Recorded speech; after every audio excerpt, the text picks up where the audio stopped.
perkataan kalau istrinya salah, itu pasti salah suaminya. Udah nggak usah dilihat lagi. Kalau istrinya ada sesuatu yang salah, nggak usah ditanya suaminya, itu sudah pasti salahnya dia. Salahnya istri, itu pasti salah suami. Salahnya suami, itu nggak salah istrinya. Karena istri tidak bertanggung jawab atas pendidikan terhadap suaminya. Tapi sebaliknya, suami bertanggung jawab atas pendidikan terhadap istrinya. Nah, yang ketiga adalah wabima angfaku min amwalihim, yaitu adalah atas apa yang dia berikan berupa nafkah, yaitu adalah harta. Nah, berarti kewajiban laki-laki terhadap wanita kalau misalnya kita bisa summarize di dalam Al-Quran, pertama menjadi qawwam dengan segala maknanya, pemimpin, pilar, supporters, dan segala macam. Yang kedua, dia menjadi pengarah dan pengajar, yaitu adalah dengan apa yang diberikan oleh Allah kepada dia, yaitu adalah pendidikan, arahan, ilmu, logika, dan segala macam. Yang ketiga adalah dia menjadi orang yang menafkahi perempuan itu. Nah, menafkahi tidak serta-merta harus laki-laki itu yang lebih kaya daripada perempuan. Enggak, fakta menunjukkan pada kita yang menarik adalah Bunda Khadijah itu pengusaha yang jauh lebih tinggi daripada Rasulullah. Salah satu bantuannya Bunda Khadijah yang sangat luar biasa adalah hartanya kepada Rasulullah. Artinya nafkah itu tidak serta-merta harus kemudian lebih kaya, enggak. Tapi nafkah itu adalah memberikan, mau tahu Mas nafkah itu apa? Ulama mengatakan gini, nafkah itu adalah sandang, pangan, papan. Nah, kalau papan, di mana kita bertempat tinggal, itulah tempat tinggal istri kita. Yang kedua adalah makan, apa yang kita makan, itu yang dia makan. Kalau misalnya sandang, minimal memberikan baju setahun sekali.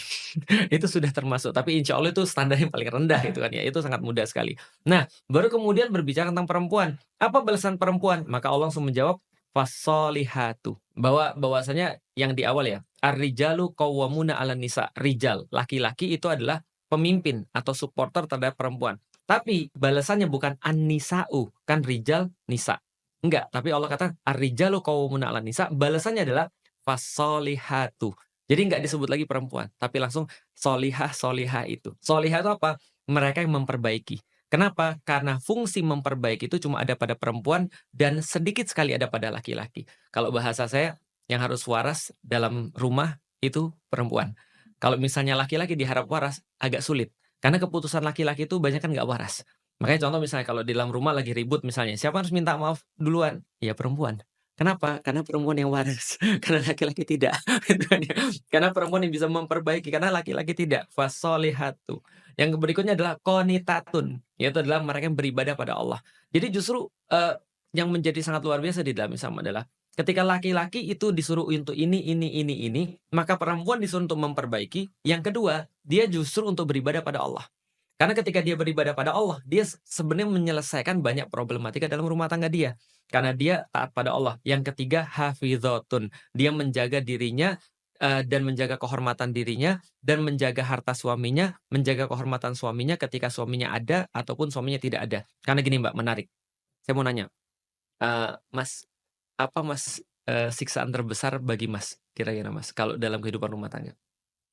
Apa ya? Yang paling Mas takutin? Tidak mencintai satu sama lain tapi tinggal bersama. Oke, selain itu Mas, ada yang lebih nyakitin nggak? Kalau misalnya, apa yang Mas takutin banget dari Mbak Niki misalnya? Apa ya? Kalau saya lagi marah. Ada yang lebih parah nggak kalau selain lagi marah? Ditinggal mungkin. Selain ditinggal? Apa ya? Oke, aku coba sampein ya. Aku mencoba untuk mensimulasi apa yang paling parah yang aku nggak bisa toleran pada istriku. Maka aku bilang, aku cuma minta kamu jangan dua ini. Karena dua ini aku nggak bisa toleran. Selain itu aku bisa toleran. Kamu nggak bisa masak, aku bisa toleran. Kamu nggak bisa nyetir, aku bisa toleran. Kamu nggak bisa ini, aku bisa toleran. Kamu mau berkata-kata kasar, aku masih bisa toleran. Tapi dua ini aku nggak akan bisa toleran. Satu murtad, dua selingkuh.